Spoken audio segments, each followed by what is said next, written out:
¿Por qué este tipo de cosas se venden 56.000 euros y por qué esto apenas es conocido? Esa es una de las preguntas que cada vez más personas se atreven a hacer pese a la influencia dogmática de coleccionistas, curadores y museos. Para abordar todo este tema, primero hay que acercarnos a la época en la que germina esta apreciación del arte, considerando que hay muchos factores influyentes. Desde fenómenos socioeconómicos hasta el rol de la antropología y el marketing de los que hablé en otro momento. Pero a fin de hacer el video más concreto, voy a tratar de enfocarme en factores internos o propios de la esfera artística. Empecemos.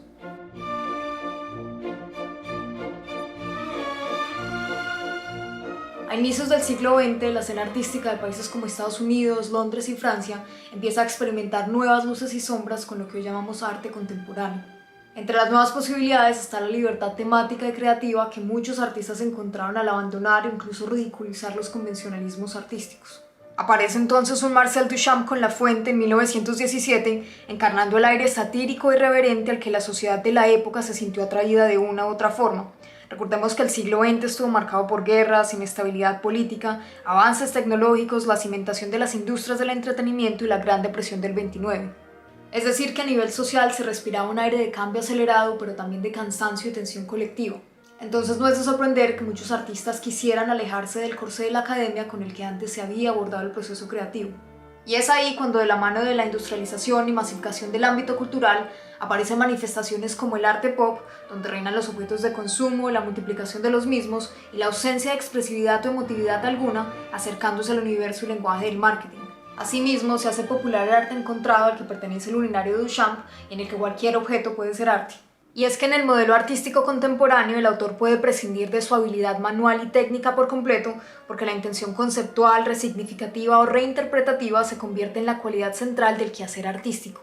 Es decir, el cambio de paradigma se da tanto a nivel de forma como de contenido.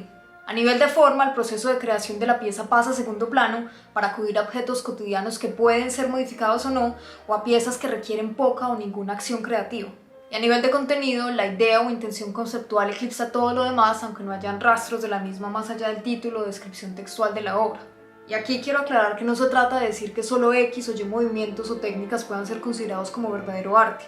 Atreverse a pensar y crear fuera de un paradigma es una práctica saludable y puede dejar frutos bastante valiosos, como fue el caso de los impresionistas al cuestionar la tradición pictórica de trazos definidos. En su época fueron rechazados por la academia, pero el dinamismo y emotividad con el que varios de sus exponentes captaron la luz y el movimiento acabó por ser reconocido como algo auténtico y valioso. Entonces no se trata de impedir el cambio o de sugerir que ya no se produce arte valioso porque sí que se produce. Se trata de nunca perder de vista que el arte es una búsqueda honesta, que implica vulnerabilidad, que se cuestiona y cuestiona, y que intenta, se esfuerza y se conmueve. En ese sentido, la anécdota del urinario sería un recuerdo mucho más interesante si no fuera porque dejó de ser un impulso subversivo como respuesta al contexto para convertirse en el modelo artístico de nuestra época. Y si bien no creo que tenga valor artístico, exponer algo como un urinario puede tener valor satírico en determinadas condiciones y determinado número de veces, pero al convertirlo en fórmula y modelo comercial, nos enfrentamos a un bucle de superficialidad, mercantilización y estafa. Como resultado, tenemos artistas como Damien Hirst, cuyo cráneo de diamantes fue hecho por joyeros, su tiburón en formol fue instalado por una empresa fabricadora de accesorios escénicos y sus pinturas de punto fueron pintadas por sus asistentes. Y aún así, Hirst ha afirmado en más de una ocasión que cada pintura contiene su ojo, su mano y su corazón. We don't create shit. We don't build anything. No. Por eso es que para figuras como Avelina Lesper nos enfrentamos a un mundo en el que se requiere de una serie de dogmas para defender lo indefendible. Por ejemplo, está el dogma del contexto, que permite que un objeto cualquiera pase a ser una obra de arte con solo cruzar las puertas de un museo o galería. Y si creen que esa es una afirmación exagerada, solo hace falta que se pregunten cómo cambiaría su reacción si vieran esto en la sala de la casa del vecino, en lugar de en el museo en el que se expuso hace un tiempo. También está el dogma de la omnipotencia del curador, que explica cómo el discurso del curador termina por validar la pieza o instalación.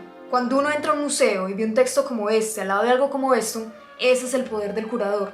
Porque incluso teniendo la mayor curiosidad y buena fe del mundo, la mayoría de nosotros no sabría qué se supone que debemos apreciar. No porque no seamos expertos, sino porque tenemos algo de sentido común y sensibilidad. Y es ahí cuando la retórica ostentosa y rebuscada del curador es necesaria para anestesiar a los visitantes. Porque claro, si los expertos nos dicen que estas lechugas en descomposición representan la explotación de las minorías en el primer mundo, pues igual terminamos por rascarnos la cabeza y cuestionar nuestra propia capacidad de apreciación. Pero ahí no acaba el asunto. Todo este modelo no podría sostenerse únicamente por la voluntad de los artistas involucrados. Esta perspectiva vacía, artificial e hiperconceptualizada de arte es posible gracias a un modelo comercial compuesto por coleccionistas, corredores de arte y museos. Y pongo en primer lugar a los coleccionistas porque son el segmento más poderoso en la actualidad. Por lo general, los coleccionistas son personas particulares con capacidad económica para participar en eventos como subastas y formar colecciones privadas. Personas como José Mugravi, un mercader de textiles que tras emigrar a Estados Unidos y buscar nuevas formas de hacer fortuna, empieza a comprar obras sin muchas consideraciones en los años 80. A día de hoy, la familia Mugravi es dueña de algunas de las colecciones más codiciadas del momento, no por la valoración estética o significatividad de cada pieza, sino por la expectativa de ganancia alrededor de ellas. Y si con esto último pensaron en la dinámica de las burbujas financieras, no están equivocados. Buena parte de las obras contemporáneas más valoradas en la actualidad responde a una dinámica especulativa. Si la persona correcta dice o hace X cosa respecto a X pieza, la valoración de la misma crece automáticamente, al igual que los tweets de Elon Musk pueden crear olas entre accionistas de todo rango. Otro hecho interesante de los coleccionistas que además contribuye a la permanencia del modelo artístico contemporáneo es que descubrieron que es mucho más rentable comprar piezas más económicas de artistas actuales para luego aumentar su valor y venderlas o intercambiarlas. Y es aquí donde aparecen los museos. La mayoría de nosotros tiende a asumir que los museos se mantienen gracias a las entradas y consumo de los visitantes, pero no. Como el arte es el mercado más grande no regulado del mundo, en palabras del crítico de arte Robert Hughes, los precios de las obras han alcanzado niveles frente a los que los museos no pueden competir, lo cual implica una obvia pérdida de autonomía. ¿Por qué? Porque a partir de ese momento los museos se ven obligados a recurrir al espíritu desinteresado de los coleccionistas, que a menudo ofrecen la obra en calidad de préstamo. ¿Y por qué un coleccionista haría eso? Porque cuando una pieza de colección privada como esta es expuesta al lado de una obra como esta en un museo reconocido, esa pieza hecha en cuestión de minutos con la honestidad del político promedio se valoriza de inmediato porque ha sido validada como arte por el contexto en el que se encuentra y por el discurso del curador. First we pitch them Disney, AT&T, IBM, blue chip stocks exclusively. Companies these people know. Once we've suckered them in, we unload the dog shit, the pink sheets, the penny stocks, where we make the money. Y aquí quiero citar el ejemplo de Robert Hughes en entrevista con La Diaria. Hay dos artistas, Damien Hirst y Jeff Koons, que nunca habían tenido exposiciones en grandes museos, pero que son coleccionados por los más importantes compradores del mundo. Los directores de museos no querían exhibirlos porque consideraban su arte superfluo, pero su peso en el mercado y la publicidad que tenían en la prensa llevó a que los directores de museos les abrieran las puertas. En suma, hoy es tristemente correcto afirmar que tanto críticos como museos deben bailar al son que toquen los coleccionistas y tendencias especulativas para evitar la quiebra. Mientras tanto, nosotros seguimos haciendo fila para que nos digan que esto hace parte de lo mejor que podemos ofrecer como seres sensibles, pensantes y dotados de capacidades. Nos vemos en unos días con la parte 2 para discutir cómo todo esto afecta a la mayoría de artistas, cuál es el impacto de la digitalización en su trabajo y cuál debería ser el rol de la ciudadanía en medio de tantas variantes y complejidades.